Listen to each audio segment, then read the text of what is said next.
중생의 영원한 행복과 해탈을 발언하신 서가모니 부처님을 스승으로 모시고 있는 우리 불자들 역시 이웃과 세상을 향해 큰 서원을 품고 수행하고 있습니다. 설 특집 발언합니다. 두 번째 시간인데요. 진실한 수행, 올바른 서원에 대한 말씀 나눕니다.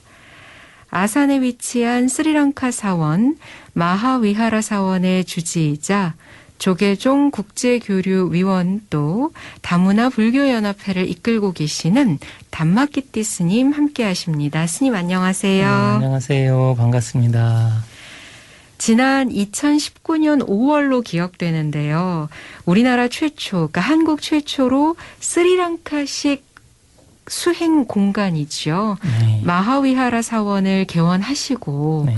많은 계획 하에 활발하게 활동을 하셨는데 지난 한 해 코로나19로 인해서 여러 준비하셨던 것들이 좀 원만하지 않으셨을 것 같습니다. 어떠셨어요, 선생님? 네, 사실 우리가 많은 활동이 중단됐잖아요. 그래서 특히 우리가 국제적인 연결되다 보니까 뭔가를 이제 하려고 하는 모든 일들이 국제적인 일이랑 연관되잖아요. 네, 그래서 네. 항상 조심스럽게 1년간 활동을 해야 되는 그런 상황이었습니다. 특히 이제 그거가 굉장히 심리적으로도 여기 이주민들이 심리적인 굉장히 압박을 받았던 네, 시기가 네. 왜냐하면 비행기가 많은 나라들의 이제 공항이 이제 폐쇄시켰잖아요. 그러면서 뭔가 이제 나라의 그 어떤 감춘 느낌 들었던 이주민들이 많아서 정신적인 불안이 좀 많았습니다. 아, 그렇군요. 예, 그래서 이제 스리랑카든 여러 나라들이 이제 스님들이랑 대화하다 보니까 자살이라든지 여러 이제 죽음 환율이 그 작년에 많았거든요. 굉장히 극단적인 상황에 놓여 맞아요. 계신 거군요. 네, 스리랑카 네. 같은 경우 우울증이 좀 들어오면서 스리랑카 같은 경우도 22명이 그 작년에 돌아가셨거든요. 거기에서 이제 뭐 여러 사고라든지 뭐 자살이라든지 뭐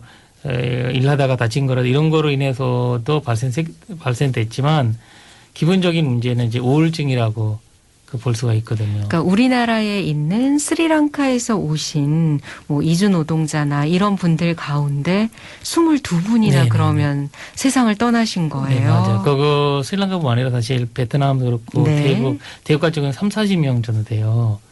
그 캄보디아 같은 경우도 거의 30명 가까이 돼요. 그래서 그렇군요. 참 너무 안타까웠던 해였죠. 네. 그런 상황 속에서도 이제 스리랑카 사람들을 위한 법회, 또 한국인을 위한 법회, 코로나19가 빨리 종식되기를 발언하는 법회, 뭐 이런 법회들을 하신 것으로 알고 있습니다. 네, 맞아요. 사실 이제 코로나로 인해서 이제 우리가 이거를 자연적인 문제잖아요. 그래서 우리도 그걸 받아들여서 그걸 인정받고 거기에 맞게끔 우리 생활을 해나가는 것이 바람직하고 지혜로운 방법이거든요. 네. 그래서 4월달 때문에 해서 그때 저희가 전국적으로 해서 이제 법외경 독성 스님들 그때는 이제 12분 정도 모였었거든요. 스님들만 모였는데 나머지 이제 신도분들은 온라인으로 해서 페이스북이라든지 유튜브로 인해서 네네. 법외경을 이제 하루 종일 독송했습니다. 보배경 독송을. 네네. 독송해서 네. 거기에서 기도실이라든지 그다음에 손수로 이제 스리랑카의 남반구에는 이제 물을 나눠줍니다. 물을 손수로 물이라고 하거든요. 그래서 경전 독송해서 그 물을 마시면 내가 이제 건강해진다, 뭐 좋아진다 이런 믿음을 갖고 있고 4,000개, 5,000개 정도 물병을 준비를 하셨어요. 준비해서 이제 전국적으로 다 그때 배분을 하셨군요. 네네. 그래서 네.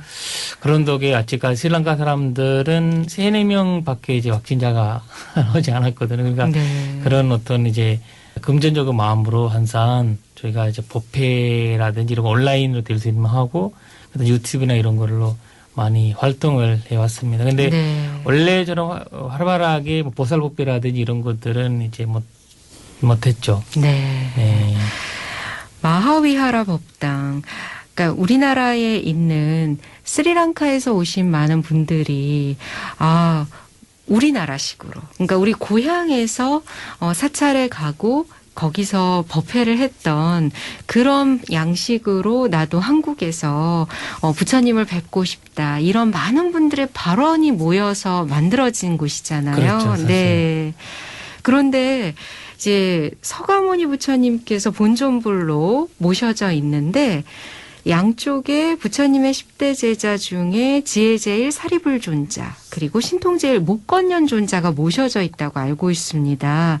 우리나라 사찰, 그러니까 한국 사찰과는 조금 다른데 스님께서 좀 설명을 해 주시겠어요? 네, 사실 이제 대한민국에서 최초의 사찰이죠. 그걸 내내면 목련존자와 이제 그 사리불존자는 이제 특히 이제 남반 조기불교나 남반권에서는 굉장히 중요하게 여깁니다. 네. 예, 왜냐하면 지혜 제일로 이제 사리불 전자를 알려주고, 그래도 오른쪽, 부처님 오른쪽 제자로 알려져 있고, 그 다음에 이제 목련 전자 같은 경우에는 이제 제2의 이제 그 제자로 신통 제일 제자로 알려져 있는데, 그 두 분을 인해서 우리가 지금 있는 나의 자리를 만들어줬다라는 그런 믿음을 갖고 있습니다. 왜냐하면 부처님의 이제 이 전통을, 줄가 전통은 그 두 분을 지켜왔다. 그 두 분의 이제 제자들이 지켜왔다라고 얘기를 하고, 그 다음에 특히 이제 암송을, 뭐 이렇게 영전 네, 암송하는 네. 거를 원래는 그 먹는 전자, 그 다음에 이제 사리불 전자 제자들, 그리고 이제 가습 전자 제자들, 아는 전자 제자들, 이런 식으로 빨리 전자, 이런 식으로 해서 안루다 전자 이렇게 해가지고 5명의 제자를 중에서, 제자들을 중에서 그 암송을 해서 계속 이어왔다고 그런 믿음을 갖고 있거든요. 네. 그래서 스리랑카에는 무조건 부처님을 모실 때 오른쪽에는 사리불 모시고 왼쪽에는 목련존자를 모십니다. 그렇군요. 그래서 그만큼 이제 우리가 지금 공부하고 있는 이 법은 그 부처님 설법하셨지만 그 제자들의 수행력으로 그리고 원력을 해서 전달이 되었다라는 그런 감사한 마음과 중용 네. 마음으로 가고 있습니다. 그렇군요. 네네. 스님께 이제 좀 출가 인연에 대해서 여쭐까 합니다. 스리랑카에서 굉장히 어릴 때 출가하셨다고 알고 있는데요. 좀 직접 말씀을 해주시겠어요? 사실 제가 이제 7살 때 이제 그 절에 가게 되는데, 네. 우리 큰아버지가 스님이었어요. 네. 스님이었으니까 이제 어릴 때부터 내가 이제 그 절에 자꾸 몇 번 왔다 갔다 했어요. 그때 아버지 따라 방학 때마다 이제 왔다 갔다 하고, 근데 그 좀 신기한 이야기가 있었는데, 내가 엄마가 나를 임신하고 있을 때 병원 방문 왔나 봐요. 우리 큰스님이, 큰아버지가. 오셔서 얘는 이제 아들이고 꼭 줄가할 거다라는 그런 말씀을 하셨대요. 미리 다 알고 미리 계셨군요. 하셨는데, 네. 근데 이제 제가 뭐 5살, 6살 때니까 우리 스리랑카 우리 집 근처에 사미니 스님 철이 있어요. 거기 우리 엄마가 자주 가거든요. 나는 거기 갔어요. 그래서 그 스님이 여기서 줄가할래? 이러면 나한테 물어봤어요. 나는 네. 줄가한 적 아무것도 모르는데, 네, 알겠습니다라고 그런 얘기를 했거든요. 근데 그런 어떤 인연으로 인해서 제가 어느 날 방학 때 이제 큰아버지 절에 갔나 봐요. 이제 갔는데 그때 엄마한테 얘기했대요. 나 다시 집에 안 들어간다고. 근데 예, 그렇게 이제 엄마가 어떻게든 데려가려고 하는데 내가 안 왔대요. 근데 하룻밤 자면 뭐 괜찮을 기다 이런 생각했나 봐요. 네네. 어머니께서는. 해서 갔는데 뭐든 안 온다고, 안 간다고 계속 이제 내가 얘기했대요. 그래서 그러면 여기 그 근스님이랑 얘기해서 그때 이제 7살의 어린 나이잖아 사실. 네. 그러니까 그 어린데 걱정을 하셨고, 그래도 그 비슷한 동자 스님들이 그 나이 없었고 절에. 네.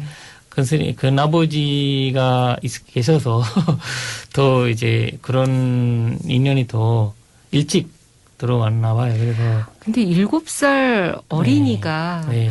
엄마는 집에 가시는데 엄마 손을 놓고 나는 여기서 살겠다, 집에 안 가겠다라고 이야기하는 게 네. 쉽지는 않잖아요. 맞아요. 네, 굉장한 어떤 큰 인연이 이미 맞아요. 있으셨던 게 예. 아닐까. 그러나 사실 네. 우리 큰아버지 우리 아버지 가족이 12명이거든요. 네. 12명에서 유일한 줄가한 사람 나밖에 없고, 그러니까 이제 거기 그 조카라든지 손자손이 엄청 많잖아요. 그런데도 그 이런 인연이 이제 제 큰아버지의 삼촌도 스님이었어요.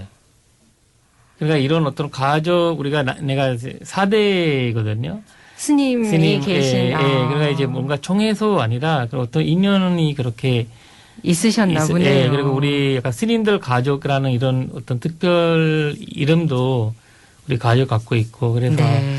참 이제 그 불교란 그런 인연이 그렇게 어릴 때 출가를 하셨는데 네. 그럼 출가 후 쭉 수행하시다가 한국과는 어떻게 인연이 네, 닿으셨어요? 사실 그 3년간 절에 있으면서 이제 그러니까 10살 때 출가를 하고 네. 그 다음에 이제 학교 그 강원이라든지 이런 거 다 끝나고 제가 대학교 입학을 했는데 대학교 하면서 이제 2학년 때 그 뭐 다른 언어 공부를 하려고 제가 이제 생각했어요. 왜냐면 우리 대학교는 제2의 그 외국어를 배울 수 있거든요. 네. 그냥 영어를 예외 또 다른 외국어를 이제 배울 수가 있는데 막 찾아보니까 사실 언어가 배울 수 있는 고등학교에서 공부해야만이 할 수 있는 언어였어요. 그래서 수준이 너무 높아요. 그래서 기초부터 가르치는 거 없었거든요. 그래서 있었던 거 하나는 한국어밖에 없었어요. 그래서 어쩔 수 없이 사실 이제 공부를 하게 되는데 근데 네. 최초의 학생이었어요, 제가. 사람들이 이제 한국에 대한 관심이 없잖아, 그때. 뭐 사람들이 그 한국에 대한 이제 거의 지금 20년 이야기니까 그래서 거기 관심이 없잖아요. 그래서 제가 거기에서 이제 공부하게 되고 그러면서 계속 방학 되면 이제 그러니까 맨날 가나다라만 배워요. 왜냐면 네. 방학 되면 더 까먹고 잊어먹고 이런 식으로 해서 일단 거기 가르쳐줬던 선생님께서 제가 이제 빨려도 하고 이렇게 하니까 그 한국의 머리수선원 거기에 이제 빨려 가르치러 갈 수 있는 기회를 만들어줬거든요. 그래서 제가 대학교 4학년 때 그래서 한국에 들어왔고 그러면서 이제 2달 정도 있으면서 한국어 발리어를 가르치면서 그때 이렇게 여러 한국 스님들이 인연을 좀 맺게 됐어요. 네. 그래서 거기에서 큰 인연은 이제 그 옛날에 개운사 주지 스님이셨고 이제 공짜운자 이제 공문 스님인데 그 스님과 이제 그 또 대전에 계신 스님 동기 스님이 서경 스님이라고 그리고 또 굴굴사에 계시는 또 해각 스님이라고 이 세 분 스님의 만남으로 인해서 나의 유학 생활이 또 한국으로 바뀌어서 한국의 사람 너무 따뜻하고 좋고 그 다음에 한국의 이제 대선불교 살아있는 나라다. 네네. 나는 원래 영국으로 가려고 준비를 해왔고 네. 많은 사람들이 이제 반대를 하면서 그래서 한국은 너무 따뜻하고 사람도 너무 길이만 내가 이제 좀 한 달 정도 이제 막 여행을 다녔는데 길이 모르면 또 알려주고 뭐 끝까지 데리고 가고 이렇게 이런 것들이 너무 인상적이었고 그러니까 너무 스리랑카에서 벗어나지만 좀 너무 내가 멀지 않는 나라 이런 가깝게 느낌이 느끼셨군요. 예, 이런 느낌이 그 전에 네. 내가 사실 5개 6개 나라 좀 여행해 본 적이 있는데 그때 한국이란 내가 뭐 정생에 살았던 느낌 이런 느낌이 그러셨어요. 있어서 네. 여기 유학까지 생각하셨군요. 했습니다. 그러니까 특별한 스님들과의 인연이 바탕이 되었고 네. 한국이라는 나라가 한국 사람들이 들인 느낌이 친절하고 따뜻하고 그리고 낯설지 네네네. 않고 그래서 영국이 아니라 계획하셨던 한국에서 대승불교를 배워야겠다 해서 네. 결국 이제 공부하러 오셨다가 지금까지 이르신 거군요. 네네, 네. 그럼 스님, 스리랑카 불교에 대해서 좀 여쭙고 싶어요. 사실 잘 모르거든요, 저희 네네네. 불자들이. 네. 사실 스리랑카 불교가 이제 지금 뭐 남반 불교라고 하면 남간 불교의 최초의 강국이고 그다음 조기 불교를 이렇게 이끌어왔던 나라로 이제 알려져 있거든요. 그래서 네. 무엇보다 이제 그 스리랑카가 이제 아소카 왕 시대에 인도의 바로 밑에 이제 있는 나라잖아요. 그리고 인도랑 직접적으로 불교법을 전달받았던 나라가 스리랑카고 나머지 네. 나라들은 다 다른 외도로 바뀌었고 다른 종교를 가진 나라가 됐잖아요. 그 유일하게 스리랑카만 남아 있거든요. 그래서 거기 그 바탕이 내가 보니까 그 당시에 그 스리랑카에서 이 받아들였던 불교가 그 진짜 사람들 감동을 시킬 수 있고 사람의 편함을 느낄 수 있는 불교였고, 그래서 아소카 왕의 아들 마힌다 장로가 스리랑카에 와서 이제 기원전 3세기에 불교를 하시면서 네. 그 최초의 사원이 만들어지는데 그 사원이 마하비하라예요. 내가 우리가 한국에서 만들어준 사원과 똑같다거든요. 네네. 근데 마하비하라가 단순한 사원이 아니라 그거는 대학적인 어떤 그 사원이거든요. 그래서 스님들이 거의 그 만면 전도에 망명이요? 전도에 공부하셨다는 나오고, 그다음에 5세기 7세기 이제 10만 명 전도를 공부했다. 네. 그리고 국제적으로 미얀마 스님들, 대국 스님들, 캄보디아 이런 식으로 해서 많은 스님들이 와서 공부했다라는 그런 지금으로 얘기하면 대학이었죠, 대학. 네. 그리고 굉장한 큰 역할을 했던 나라, 그거로 인해서 스리랑카가 이제 배엽경, 배엽경을 네. 기원전 1세기에 만들어지는데, 그때까지 암송을 내려와서 사실 배엽경을 만드는 것이 스리랑카의 제일 그 핵심적인 자부심을 가질 수 있는 불교적인 그 상황이라고 볼 수가 있거든요. 네. 왜냐하면 암송으로 계속 이어왔는데 기원전 1세기 같은 경우에는 이 코로나 시대처럼 굉장히 감홍이 들어오고 이 많은 사람들이 죽어가고 병이 걸리고 이런 시대였어요. 기원전 1세기 그 시대에 배엽경을 이제 쓰게 되는 거거든요. 네. 왜냐하면 암송했던 많은 스님들이 굶어서 아무것도 없잖아요. 더 열대 집안에 비가 안 오면 다 긁는 거잖아요. 그래서 다 이제 죽어가고 있는데 이러면 우리는 이 불교가 미래에 전달할 수 없다. 네네. 그래가지고 많은 스님들이 그 모여서 12년간 계속 기록했다고 하거든요. 그러니까 그 전에는 암송으로 내려져 오던 경전 내용을 이렇게 기근이 들고 사람들이 병에 걸려서 세상을 떠나고 그런 어지러운 상황이니까 이 경전의 내용을 지켜야 한다. 이 부처님 가르침을 지켜야 한다 해서 다 모이셔서 이제 내용을 확인하면서 12년간 폐업경 작업을 하셨다는 거죠. 그렇죠. 그러면서 그 배역경 작업을 인해서 우리가 오늘날까지 우리가 읽어보는 니카야라든지 네네. 그런 경전을 읽는 겁니다. 만약에 그 당시에 그런 걸 기록하지 않았으면 우리가 사실 볼 수 없는 또 그렇죠. 어떤 부처님 말씀을 직접 들을 수 있는 그런 기회가 사라지는 거죠. 그리고 네. 그 사람들이 그 당시에 있었던 불자들이 그 스님들의 그 감사를 하면서 우리가 불교를 배워야 될 것 같습니다. 네.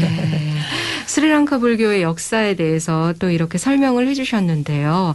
그런 역사와 전통에 맞게 스리랑카에서는 매월 보름마다 참회 수행을 한다고 하는데, 네. 예, 어떤 사실 거죠? 보름이라는 날, 이제 그 한국에서도 보름날이 굉장히 불교적으로는 의미 있는 날이잖아요. 네네. 근데 사실 원래 그 보름이라는 부처님 단시 보름이라는 의미는 좋은 의미 아니었어요. 안 좋은 의미였어요. 이제 코로나처럼 그런 시대처럼 그 보름날은 원래는 우리가 이제 자연이라는 생활을 했잖아요. 그 달 동그랗게 되는 날은 그 영향이 많은 지구에 많은 영향을 준다고 합니다. 네. 특히 이제 그 물이 그 들숨 날숨 거기 하는 네, 조수간만의 차도 네, 사실 네. 달의 영향을 받는 달의 거죠. 영향이잖아요. 네. 그래서 우리 몸도 사실 70% 이상 물을 갖고 물이죠, 있는 네. 물이잖아요. 그래서 지금 현재 와서 우리가 달이 뭐 동그랗게 되든 안 되든 이런 큰 영향이 되지 않지만 옛날에는 그런 영향도 받고 무엇보다 또 동물들이 굉장히 영향을 받는다고 합니다. 특히 이제 열대지방 같은 경우에는 이제 뱀이라든지 어떤 이제 그 위험한 동물들은 네. 독을 올린대요. 그날 되면. 그리고 그날 만약에 맞으면 바로 죽을 수밖에 없어요. 그만큼 독을 우리가 사람들이 산에 가다가 뭐 하다가 이제 당하게 되면 속도가 바르다고 합니다. 이 독을 돌아가는 속도가 퍼지는데. 그래서 그런 것도 있었고, 그리고 그런 날을 부처님이 아주 아름다운 날로 바꾼 거예요.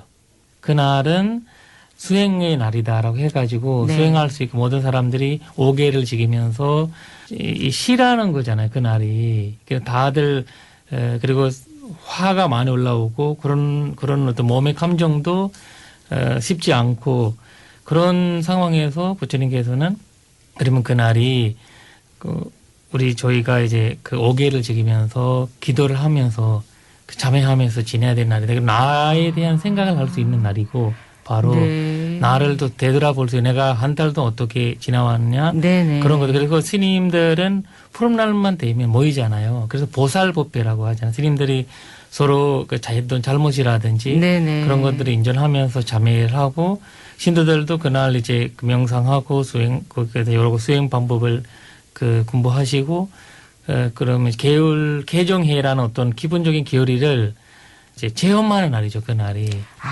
그래서 굉장히 그렇군요. 그리고 스리랑카에서는 지금까지 휴일로 이어왔습니다.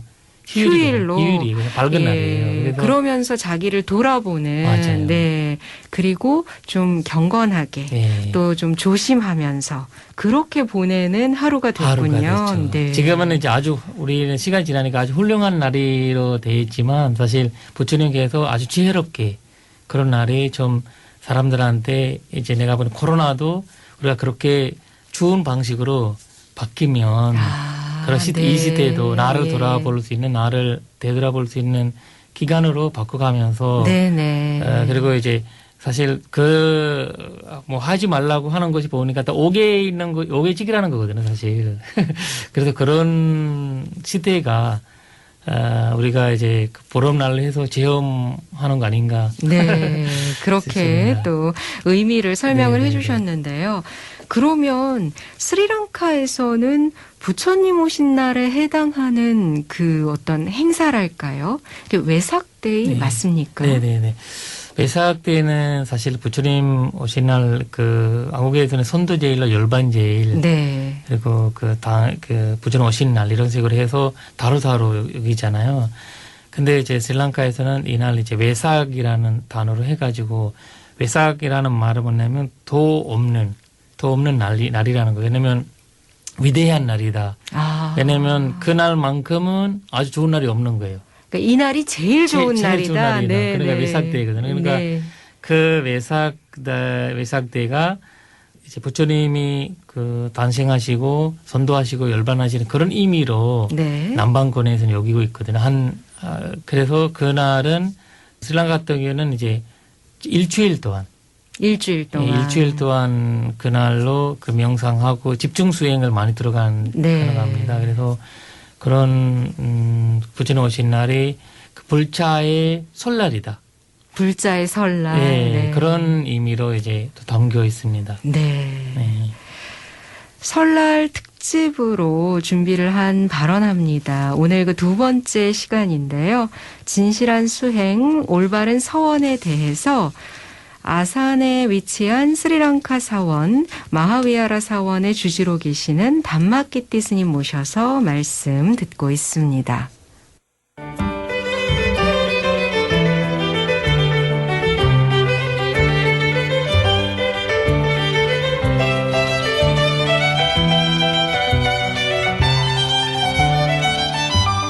설날 특집 발언합니다. 오늘이 설인데요, 스님. 스리랑카의 설, 4월 중순이라고 하는데 그러면 스리랑카에서의 어떤 이 새해 풍습은 어떨까 궁금합니다. 앞서서 외삭데이 한 일주일 동안 불자들이 경건하게 공부하고 수행하면서 보내는 이때가 이제 불자에게는 이것이 한 해를 시작하는 새해 의미다라고 앞서 말씀을 해주셨는데요. 네, 계속해서 좀 들을까요? 사실 이제 이거는 이제 문화적인 면이잖아요. 종교적인 면보다 설날이라는 날은 이제 인도 달력으로 인해서 양력 4월 14일 그날이 1월 1일로 이제 알게 되는 거거든요. 네. 근데 그거를 스리랑카뿐 아니라 인도, 스리랑카, 캄보디아, 라오스, 태국, 미얀마 이 전체 동남아의 설날이라고 봐야 되거든요. 그래서 거기에서 설날 제일 특징이 뭐냐면 스리랑카의 특징이 뭐냐면 그날에 전 국민들이 같은 시간에 밥 먹고 같은 시간에 이제 요리 준비하고 같은 시간에 이제 그 기도하고 네. 같은 시간에 뭐든지 그 하루에 같이 해요. 전 국민들이. 그 그러니까 시간을 정해가지고. 그 일과가 정해져 있군요. 정해져 있어요. 그날은. 그날은. 예, 만약에 오늘 설날이다 그러면 전국의 모든 가정이 아침 7시에 일어나서 맞아. 음식 준비를 하고 9시에 뭐 차례를 모시고 뭐 이런 이런 거 식으로. 있어요. 이런 거 해가지고 보통 이제 13일이라는 준비하는 날이라고 해가지고 그날은 준비하고 전 국민들이 네. 14일이라는 새해라고 해가지고 새해 요리를 하고 그다음에 저녁 때 기도가지 이제 하는 옛날에는 사실 일주일간 그 그렇게 명절 행사 했군요. 했어요. 네. 근데 요새는 이틀로 그 하게 되는데 네. 그런 이제 그 사람 많은 사람들의 화합과 평화를 그리고 특히 이제 한국에도 세배 하게 되잖아요. 네네. 그래서 스리랑카도 사실 이제 세배 있거든요.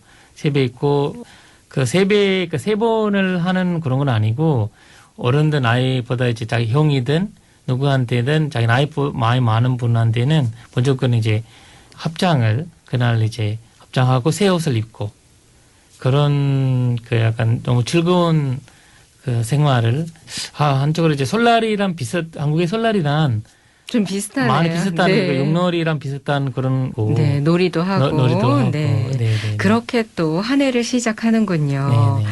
그리고 또 스리랑카에서는 생일이나 이사 또 좀 개인적으로 어려운 일이 있을 때 경전을 독송하면서 그 시기를 보낸다면서요. 네.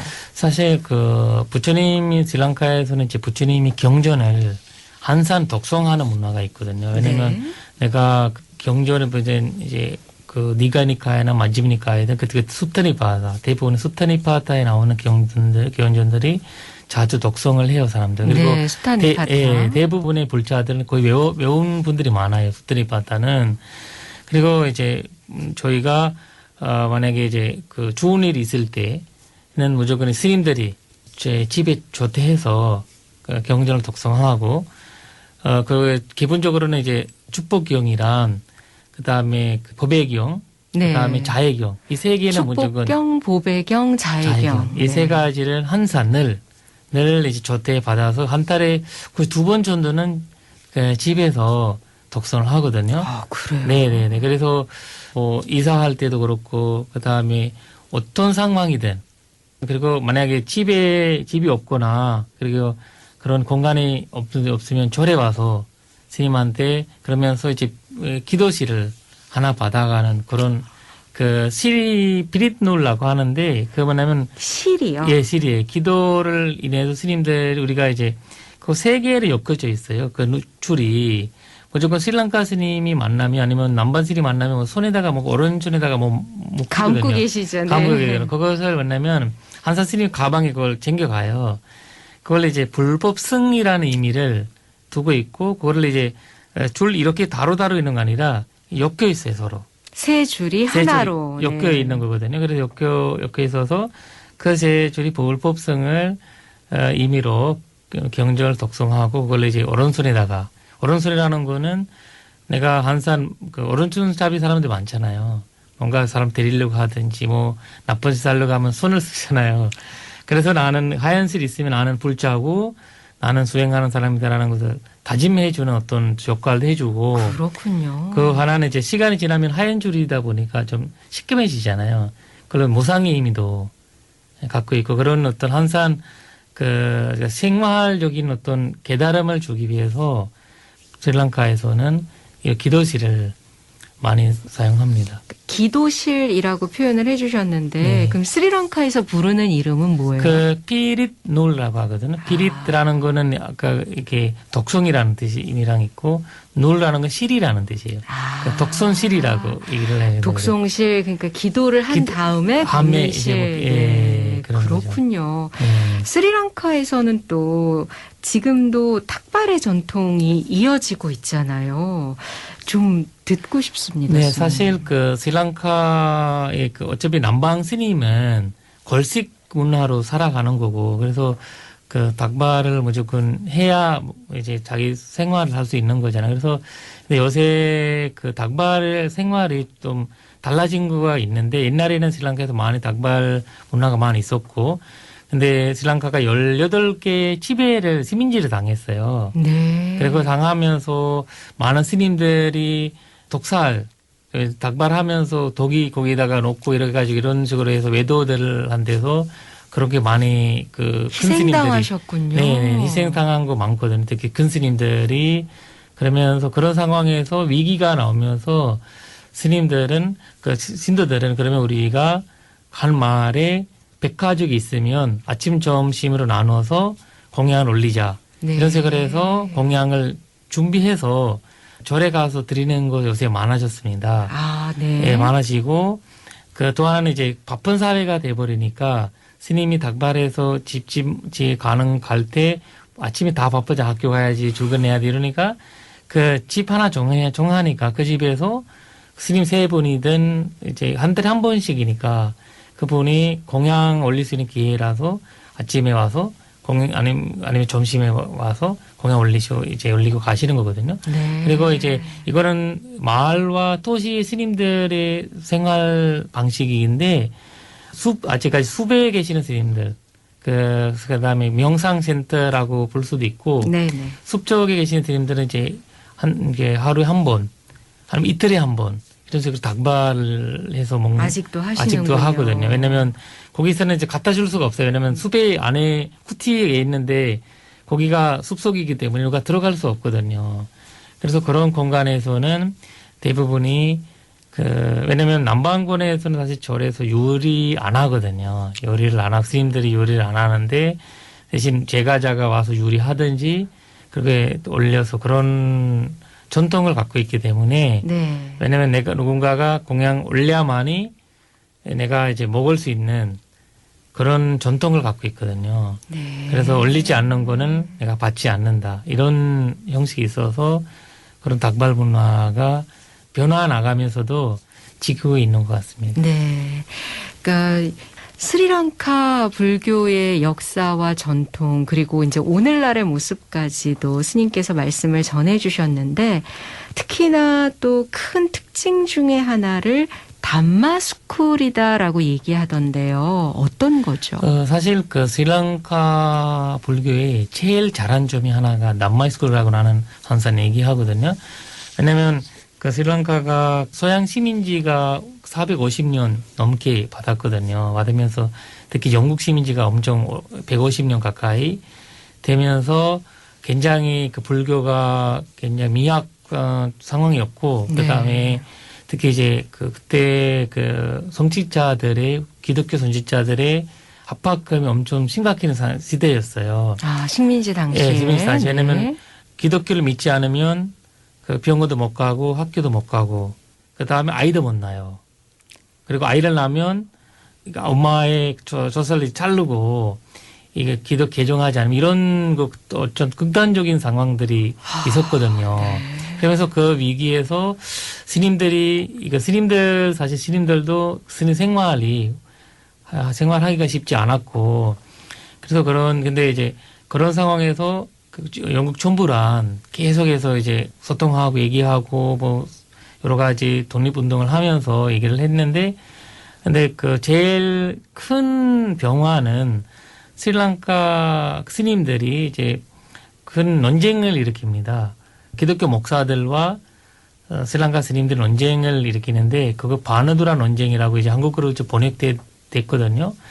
그 논쟁은 뭐냐면 이렇게 우리가 많이 괴롭히면서 불교가 이제 많이 사라지고 없어지고 사람들이 힘들어하는데 그래서 큰 스님들 그때 있었던 이제 군안한다라는 큰 스님이 존정 스님이었거든요. 그 스님이 영국 정부에 제안을 하는데 저희가 목사님들이랑 논쟁할 시간을 해주세요. 만약에 이제 논쟁에서 우리가 이기면 우리 불교를 편하게 네. 할 수 있게 인정을 해달라. 인정해 주시고 네. 만약에 못하면 우리가 한복하겠다. 아. 이런 식으로 이제 위기를 삼아서 얘기를 하게 됐는데 그때 영국에서는 우습게 본 거죠.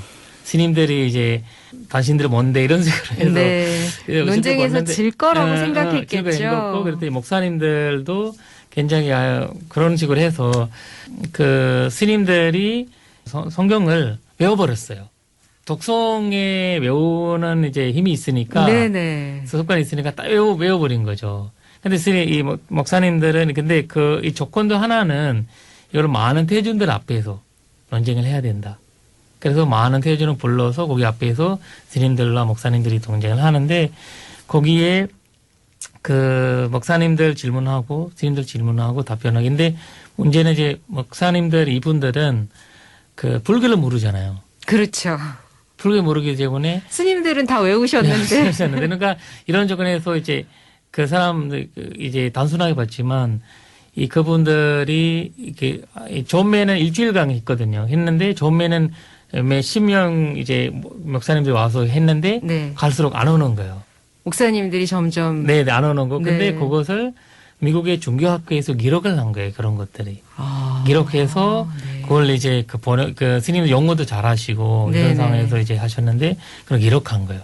기록해서 지금 이제 바누드라 대논쟁이라고 그 한국어도 번역되어 있는데 이제 그 19세기 그 사실 이제 그 후반때 그 20세기 초반 때 이런 상황인데 굉장한 이제 스리랑카 불교가 다시 살아남는 사람들이 스리랑카 사람들이 심심이 이제 올라온 거죠. 네. 자기들이 논쟁에서 이기셨으니까 스님들이. 이렇게 돼서 본인들이 이제 그 뭐 조건 때문에 개정을 했지만 이거는 아니다. 그리고 특히 이제 제2 아소카라고 하는 나르마팔라 그 인도의 부다가야를 다시 건립하게 됐던 그다음에 인도의 발대 선지를 지켜던 분이 나르마팔라거든요. 네네. 그분의 역할도 같이 되면서 불교를 공부할 수 있는 기회를 만들어야 된다라는 그런 토론을 해가지고 그때 이제 이 곳곳에 불교를 공부할 수 있는 왜냐면 오랫동안 불교를 공부를 못했잖아요. 그러니까 오랜 시간 종교적으로 탄압을 받았기 탄압받으니까. 때문에 이제 다시 불교를 공부하자라는 어떤 그런 분위기가 일어나면서 곳곳에 그렇게 공부할 수 있는 거점들이 생겨난 그렇죠. 거군요. 그것이 바로 담마스쿨. 담마이스쿨이 그것을 인해서 왜냐면 처음에 이제 다른 이제 일반 학교에 가려면 개정해야 되잖아요. 네네네. 그리고 나르마이스쿨로 인해 가지고 불교도 가르치고 일반적이도 가르치고 공부도 다 할 가르친 수 있고. 한 거죠. 네. 하면서 나중에 이제 그걸 영국 국가에서 인정을 받을 수 있었던 거죠. 그 나르마이스쿨 시작했던 학교들이 어느 날은 큰 학교로 바뀌었고 지금 어느 날에는 이제 스리랑카 재벌 아니고 뭐라 해야 되나 최고의 학교라고 해야 되나요? 최고의 학교. 최고의 학교. 제일 명문 학교. 명문 네. 학교로 지금이 그 학교에 나왔다고 하면 취직도 되는 만큼의 그 높아진 거고 오늘까지 불자들만 들어갈 수 있어요. 그 학교에. 네, 불자들만 들어갈 수 있는 담마 학교. 네, 그래서 됐고 이제 오늘날은 이제 그 의미로 달라지고 다른 이제 지금 곳곳에 이제 졸 사찰마다 그 어린이집을 하나 어린이집처럼 네. 남마이스쿨을 이제 만들어지고 지금은 이제 1학년부터 13학년까지 그러니까 일요일마다 아침 8시부터 12시까지 무조건 공부를 하거든요. 그런데 이 영향을 불교뿐만 아니라 기독교에서도 하고 있고 이슬람교에서도 하고 있고 힌두교에서도 하고 있어요. 졸마다 남마이스쿨을. 아, 그렇군요. 예, 그래서 이제 국가에서 지원을 해주는데 네. 그래서 해가지고 이 남마이스쿨 개념이 지금 사실 제가 마하비하라에서도 지금 어린이들이 한국에서 스리랑카 어린이, 동남아 어린이들이 많아지고 있거든요. 네네. 그래서 지금 시작을 했어요, 작년에. 아, 그러니까 했는데 이주민 가정 자녀들이 네, 함께 할 수 있는. 네, 어린이 법회를처럼 이제 남마이스쿨 개념으로 시작했는데 코로나 때문에 이제 못하고 근데 이제 3월부터 이제 온라인으로 네. 줌으로 하려고 지금 이제 계획을 하고 있습니다. 와, 그렇군요. 네. 이 스리랑카 불교에 대한 생생한 말씀을 듣다 보니까 이 질문을 꼭 드리고 싶습니다. 스님께서는 이처럼 스리랑카 불교도 잘 알고 계시고 한국에서도 이제 생활하신 지가 상당 기간 지나셨기 때문에 한국 불교, 대승 불교에 대해서도 잘 아시잖아요. 이 두 불교 어떻게 좀 잘 발전할 수 있을까요?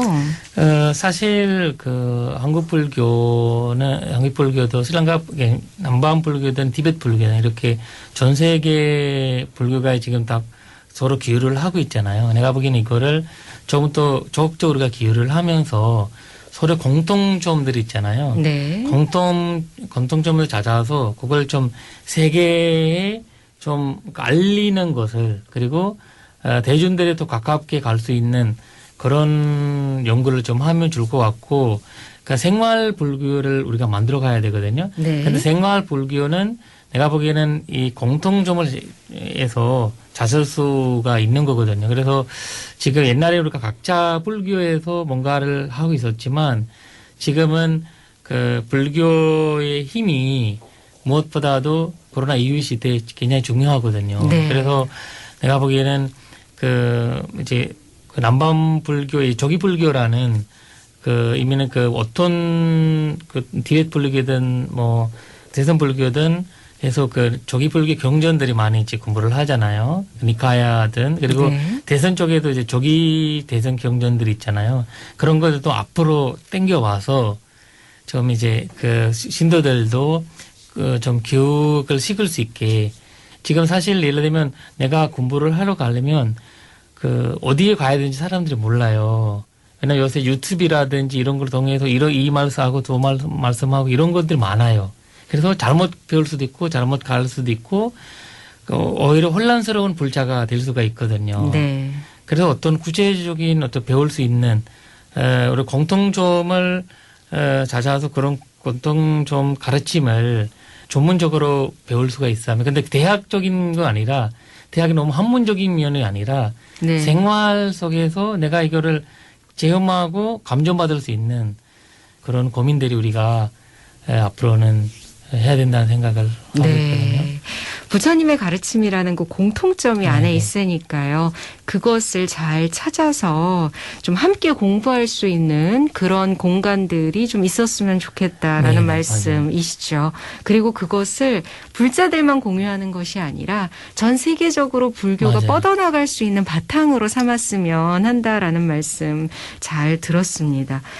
끝으로 이제 우리는 1월 1일에도 한 해를 시작하지만 또 설 맞이하면서 다시 한번 마음을 다잡게 됩니다.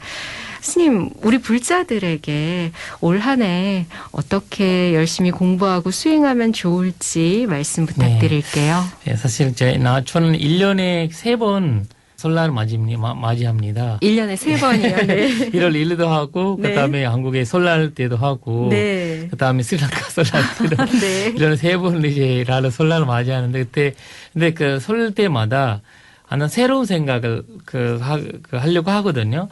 어떤 새로운 생각이 뭐냐면 나에 대한 한번 되돌아보는 나를 지금 사실 코로나 시대잖아요. 우리가 이 설날도 코로나 시대에 경험하고 있고 사실 작년보다 다르잖아요. 작년엔 좀 만나고 가서 이랬는데 그렇죠. 이제는 명절에도 못 가족을 만나잖아요. 만나기 어려운데. 어렵잖아요. 그런 시대가 원래 명절 만들어진 거는 가족이 만나기 위해서 만들어진 거잖아요, 사실. 근데 더 오히려 가면 안 되는. 그리고 옛날에는 멈추면 산다 그랬는데 네. 요새는 흩어지면 산다. 이런 시대가 온 것 같은데 근데 내가 보기에는 이 각자의 생활을 존중하면서 특히 이제 나라는 존재를 좀 더 자랑스럽게 보고 사랑스럽게 볼 수 있는 기회를 코로나 시대에 받으면 좋을 것 같아요. 왜냐하면 네. 항상 나는 계속 바쁘게 살아왔지만 나한테 고마웠고 안아주고 나를 사랑해줬던 거 더 모르잖아요, 사실. 그리고 또 코로나 끝나면 또 그렇게 될 거예요, 똑같이. 그래서 오늘은 새해니까 너가 나랑 많이 고생했으니까 한번 같이 설날 보내자. 이런 식으로 컨셉도 다르고. 왜냐면 내가 사실 비대면 강의를 하면서 느낀 거 뭐냐면 나랑 좀 원래는 얼굴 거울 잘 안 보거든요. 안 보니까 요새 이제 비대면을 해서 화면을 알아보니까 나랑 너무 친해졌어요. 그러면서 나는 이런 모습이고 네. 그리고 내가 나에 대한 좀 피드백을 하게 되고 네네. 그런 그렇다 해서 우울적인 면이 아니라 나를 좀 긍정적으로 보는 그런 마인드가 들어오더라. 그래서 내가 보기에는 여러분들이 좀 1대1 나와 혼자서 아니라 네. 항상 나 옆에 나가 있고 그래서 나를 좀 잘 지켜보면서 좀 사랑해주고 아껴주고 좀 맛있는 것도 만들어주고 네. 좀 건강하게 잘 챙겨야겠네요. 잘 챙겨주시길 기원 드립니다. 네.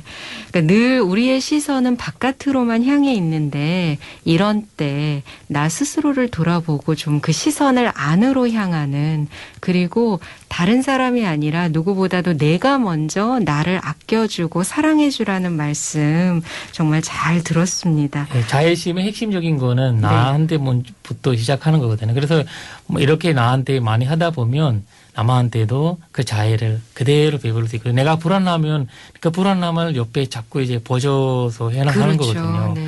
그래서 나를 본다는 자체가 이기적인 마음이 아니라 내가 이기적인 사람이 되는 거 아니라 내가 더욱더 남을 생각하는 사람이 네. 될 수 있는 기회가 가진다는 거죠. 나를 사랑함으로써 결국은 우리 모두를 사랑할 수 있는 내가 될 수 있겠네요. 설 특집으로 준비한 발언합니다. 오늘은 스리랑카 불자들의 신실한 믿음과 수행의 모습을 전하면서 우리가 어떻게 불자로서 믿고 또 살아가야 할지 말씀 듣는 시간 준비했습니다. 지금까지 마하위하라 사원 담마키띠 스님이셨습니다. 스님 감사합니다. 네, 감사합니다. 사두, 사두, 사두. 새해 복 많이 받으십시오.